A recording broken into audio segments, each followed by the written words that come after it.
Ultimately, we all need to do the work to understand how we are going to be most effective, most efficient, and then design a life around that. And start to do that through paying attention to when you're not feeling in flow, right? So those moments where you feel tired, like, okay, like ask yourself, like, what's happening here? Am I doing something that's draining me?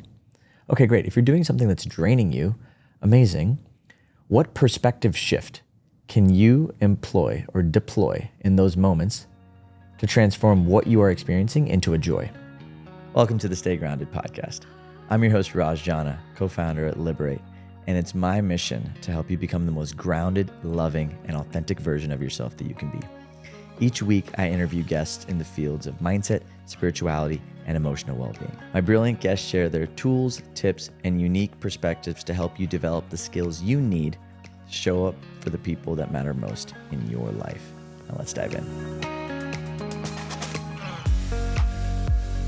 Yo, what's up everyone, and welcome to this week's episode of Stay Grounded with my brother Alex on the topic of sourcing your fuel from love over fear.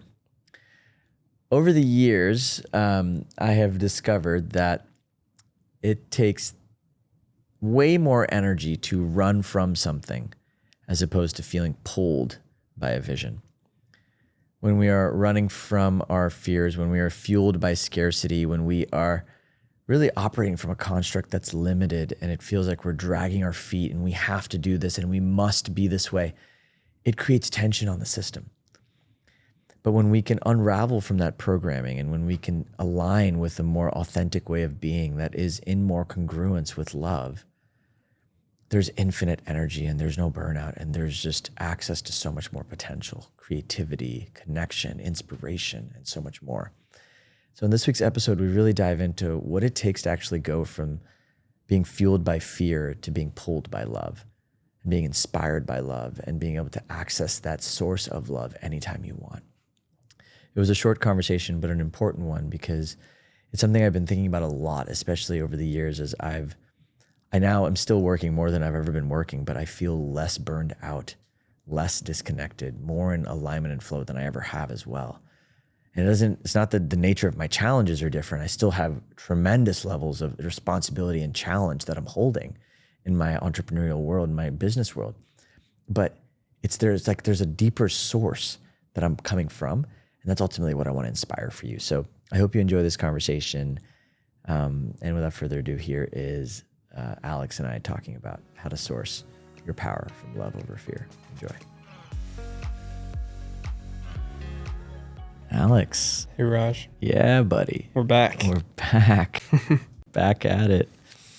I love, actually, it's really sweet to we do these quarterly deep sort of recording sprints. And so it's brilliant because I feel like I grow so much in these months in between.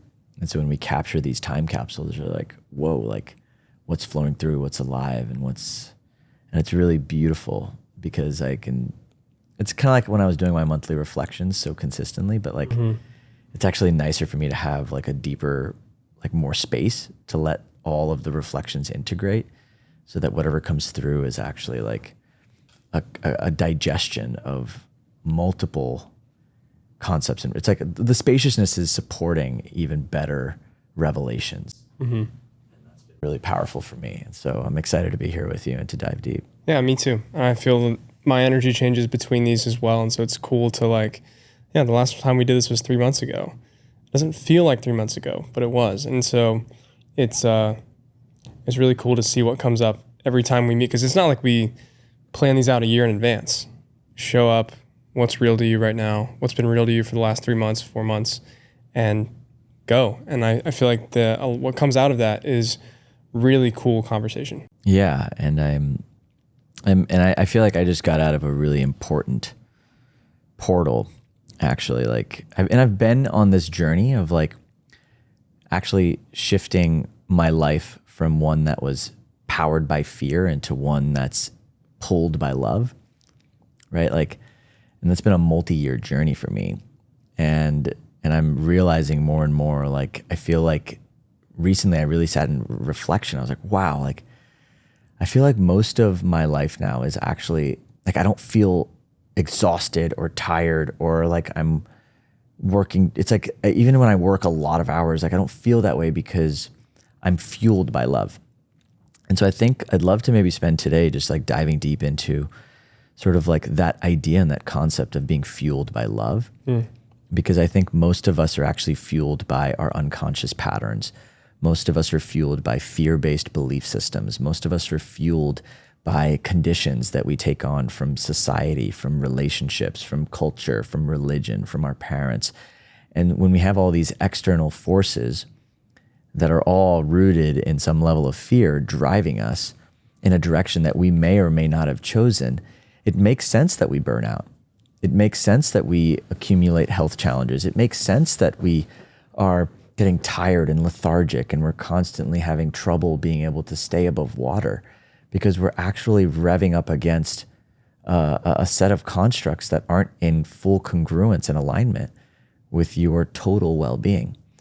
And so I think it's something that I've had to work on over the years of, one, becoming aware when I'm running on a fear-based program. And then when I become aware of that, then like going through the introspective processes of understanding what's actually driving my behavior. What are the parts that are pushing this boulder uphill? Why are they doing that?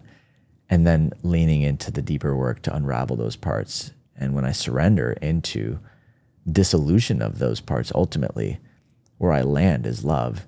And then from that space, I can create something so much different. So yeah, I'm excited to dive into this with you. Yeah. So, I mean, the first thing that comes to my mind is like, how'd you do that? Like, you say now that you are living more from a place of love than ever before, but you know, I've known you, I think I've known you for 5 years now. And over that time, I have seen you step more and more and more and more into that mission-driven, like more trusting space. And so what did that look like for you and how did you get there?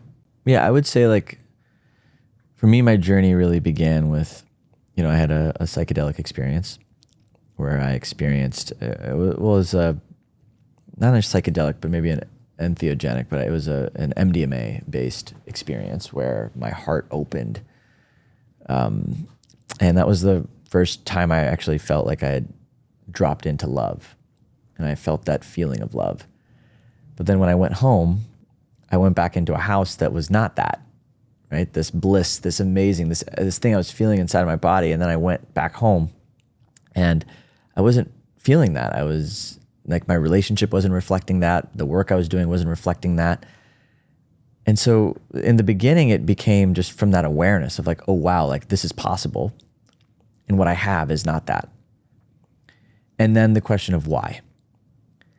What's in between where I am right now and where I thought I wanted to be, right? And that took then journey of developing courage, because it took me several months of like being like, okay, I was starting to make slow changes. Like I was starting to have conversations with my partner. I was starting to have conversations with my parents. Like I was starting to do things that were starting to change the dynamics. But ultimately, it wasn't until I started going deeper into my feelings and deeper into actually becoming more intimate with the parts of me that were holding on to trauma, that were holding on to bound energy, that were programmed through religion or culture around how I needed to be, who I needed to be, who I needed to be with, what was acceptable for my life, what type of work was I allowed to do, what was safe.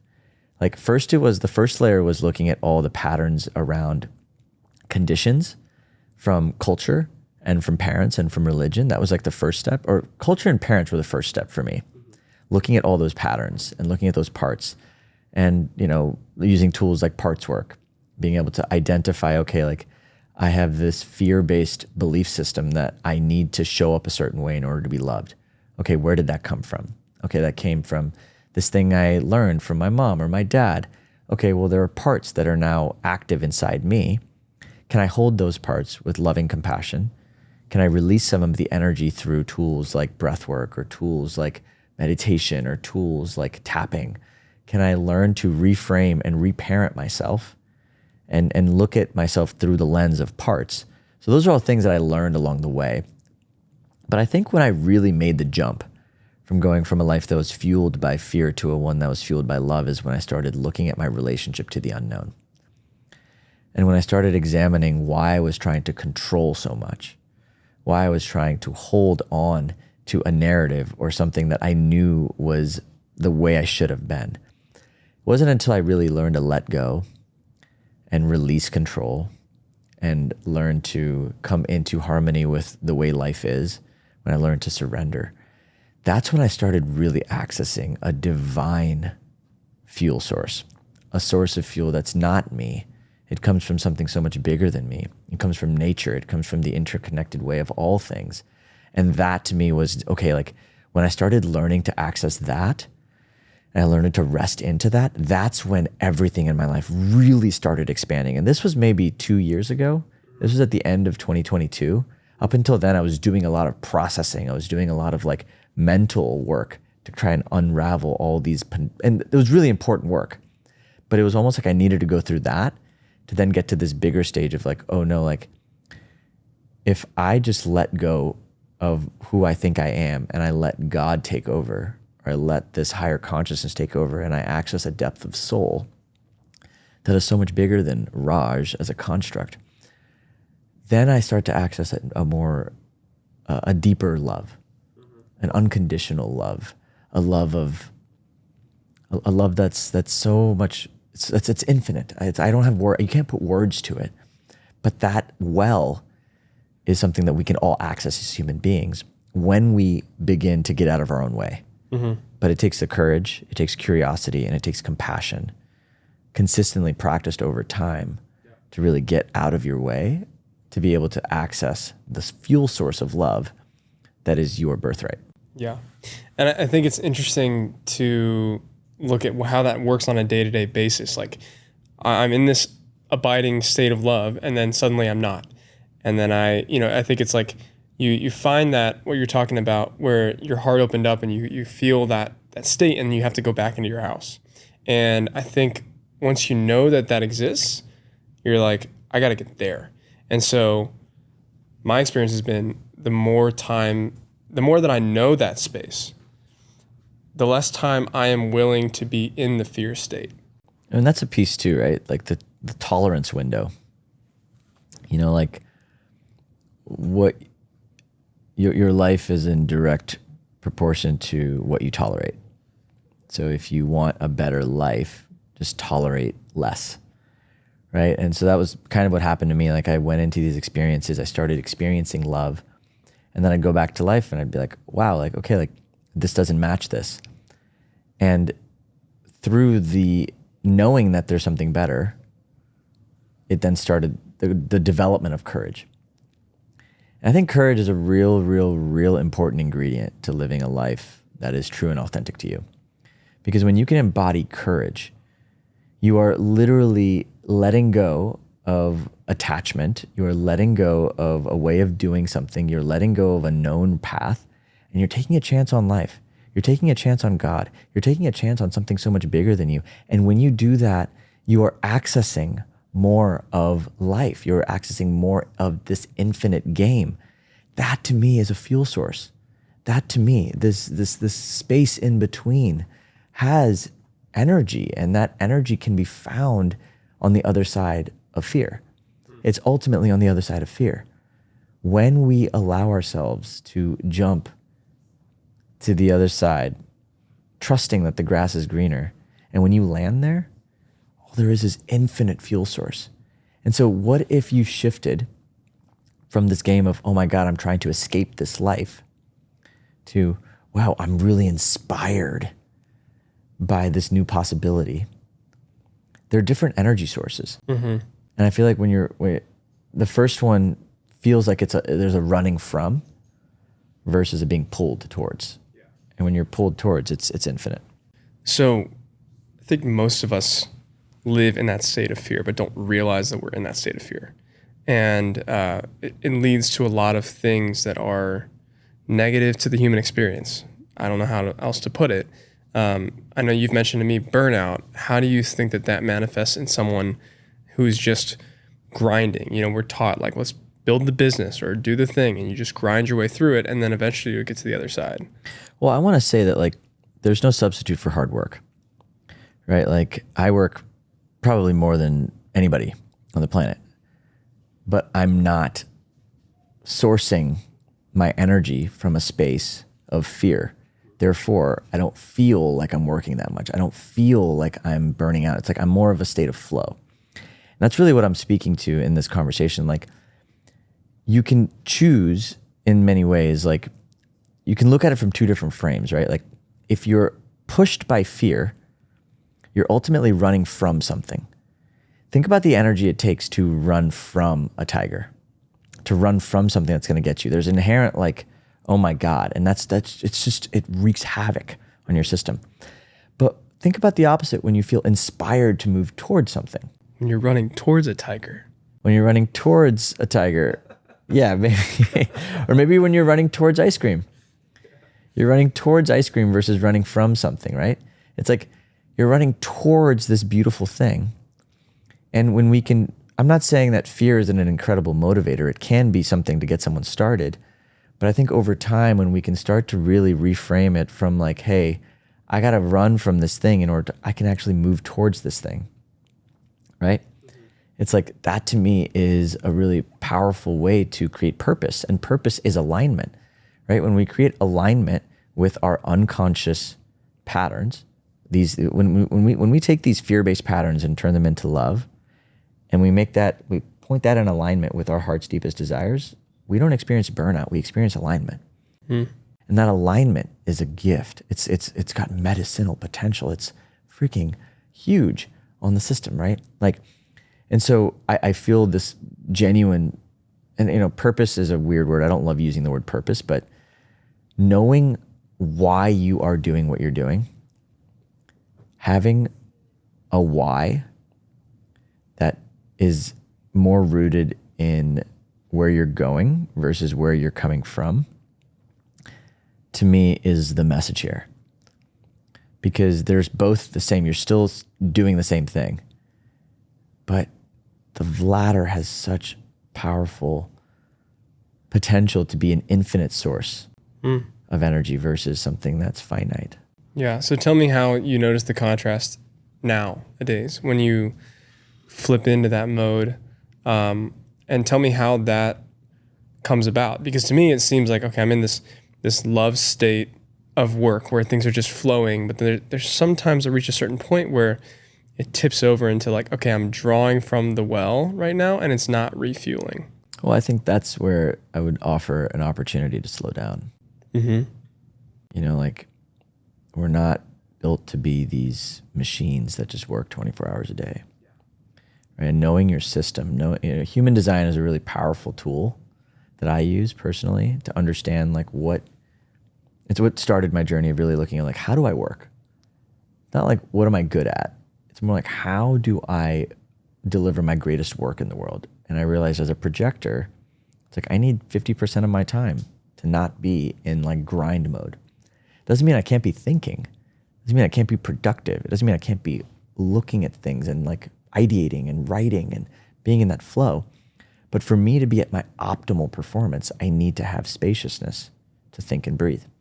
And so one is know your design, know who you are, understand how you work, and stop judging yourself or comparing yourself to other people. I think most pain and burnout comes from you trying to work at the same pace as somebody else. And we're not the same. Men and women are not the same. Women and women are not the same. Ultimately, we all need to do the work to understand how we are going to be most effective, most efficient, and then design a life around that. And start to do that through paying attention to when you're not feeling in flow, right? So those moments where you feel tired, like, okay, like ask yourself, like, what's happening here? Am I doing something that's draining me? Okay, great. If you're doing something that's draining you, amazing. What perspective shift can you employ or deploy in those moments to transform what you are experiencing into a joy? Like for me, when I'm doing something that I don't want to be doing, when I'm wearing 3 hats at Liberate because we're a startup, like when we're doing all these things, right? Like when I'm doing something I don't want to be doing, I come back to the frame of like, oh my God, I chose I get to do this. That's one of my favorite frames to shift. I get to do this. Like 10 years ago, I was working as an engineer. I'm not doing that anymore. So even though I have to do all these things right now, I get to do this. And that's something that shifts it, right? So it's like, and then I go into deeper thinking of like, okay, like, why am I doing this? I'm doing this because this beautiful world that I know is possible. I'm doing this because of what I know this is going to create for my career, because what I know this is giving me access to. Like, I get to remember, and then I'm like, oh, okay, this spreadsheet that I really don't want to do right now, great. Let's knock it out. Let's have fun doing it. Let's find a way to play some great music and just have fun. Yeah. And that then shifts the energy from you sourcing it from a space of like, oh my God, I don't want to be doing this, to a space of, wow, I get to do this. Mm-hmm. I get to be alive in my body. Wow. And even perspectives like, wow, I'm not like, there are people who have work they don't love doing. Or maybe there are people who are in countries that would never have the privilege of working on something like what I'm working on. Maybe there are people that never were born into families that had opportunities to have the job that I have. Mm-hmm. Whatever it is, but like going back into gratitude and privilege, those are two really quick ways to just shift the energy of what you're doing from a space of fear to a space of love, or a space of resentment to a space of love, or a space of victim to a space of love. And ultimately, you can do that in those micro moments by just choosing in those moments. Yeah. You said something to me, I think it was probably almost a year ago, which I think about all the time. And you said, build the system for your worst day. And I kind of have taken that, and I always repeat to myself, really with anything, it's like, quit on your best day. Leave it on your best day. When things are like really tough, or I'm working from that place of, whether it's even unconscious fear or just overworkedness, I always think to myself like, okay, I'm allowed to decide this thing, or I'm allowed to proceed with this thing when I don't feel this fear, when I'm only in that love state. And I think that is a really cool way to look at relationships. It's a good way to look at work and family, and just the way that you're living your life, which is like, when we're in that optimal love state, usually the things that we're worried about and fear or stressed about, they're just gone. And it gives us a very clear mirror to look at things. And so I know that part of the work at Liberate that you guys are doing is creating more people who are working from love, or helping people get to a state where they are feeling that love all the time. Well, I mean, it's the deep transformation work, right? Like, if you're being fueled by fear and you're rubbing up against any level of relationship conflict, trigger, disconnection, burnout, and that might manifest in a health challenge. It might manifest in many different constructs. But when you have points of tension, that's the point to now turn the mirror within. Like, what's going on within me? What's fueling this drive? What's pushing me to go in this direction? And that line of inquiry is what we facilitate and make easy through the tools and programs that Liberate, right? Like, we create a journey for people to go within and to create this introspective nature, so you can identify these patterns and find these fear-based constructs and ultimately liberate them at the root, so that you can be free, more spacious, more whole, and have more access to this infinite energy source. And that to me is like, I think we have, this is where I come back and I say, like, if you're listening to this podcast, it means that you're inspired to create a life you love. And you can create a life there's two frames to look at this. You can either create a life you love by focusing on doing more of the good, and that's important. But I think while you're doing the good, it's really important to look at all the aspects of you that are preventing the good from existing today. Because we have so many patterns that make us believe we need to go further. We need to do more in order to be happy. We need to get this in order to be happy. We need to be there in order to be happy. But ultimately, until we can learn how to fully appreciate and be happy with what's here, you're never going to actually be happy there, right? So shifting that fear-based construct, or when I say fear-based, it's not just fear, it's also limited constructs of me saying scarcity. I have to be something else in order to be worthy of love. I need to be further along in my career in order to be ready for X. I need to be older in order to be ready for love. Whatever it is, there's a construct, there's a scarcity, there's a limited pattern that's pushing you to continue believing that happiness is in the far future. And that's what I'm really offering is by leaning into this frame of like, okay, like why am I not allowing myself to be happy today? Why am I not allowing myself to receive love today? What's the block that's in the way? And can I identify those blocks and love those blocks and integrate those blocks so I can be in more harmony today? That to me is the work. Because when you actually integrate that work into your life, now everything's upside. Everything you get in your life is upside. And from there, you can play your way to success, because the fuel source that's pushing you is not necessarily a lack, but it's more from a space of abundance. Mm-hmm. And so for anyone who's listening to this, what would you recommend as like a first step to even the inquiry process?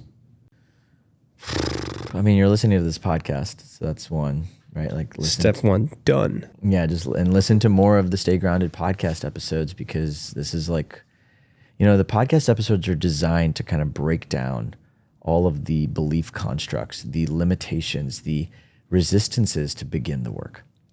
That's really what this podcast is designed to do. It's designed to bring in people from all walks of life to help you expand beyond your limited perspective of what you know is possible.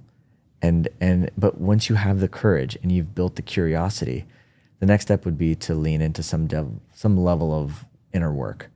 And that's where Liberate comes in. We have 3-month programs that begin every month that you can sign up for to do the work in community with other people. But really, whether you lean into any of Liberate's programs or you do this work inside your own communities or on your own, ultimately it's beginning the journey of looking at those constructs that are preventing you from experiencing joy, bliss, happiness, peace today. When you try to relax, when you try to slow down, when you try to let love in, what shows up? Do a healthy examination of that, whether it's through therapy work or through introspection work or through journaling or through meditation, contemplative practice. There's so much, but really come into inquiry around why you are the way you are. And from there, when you become aware, start to make changes. Yeah. Right? I love it. So this has been great. Yeah, man. Nice little drop in on all things love and fear. So it's like it's actually really beautiful, because I really feel like this idea and this construct is something that if you really learn to master, you're going to save so much time. Mm-hmm. Mm-hmm. Because fear can be such an exhausting energy source that just pulls you away from doing what's necessary and doing it in an efficient and effective way.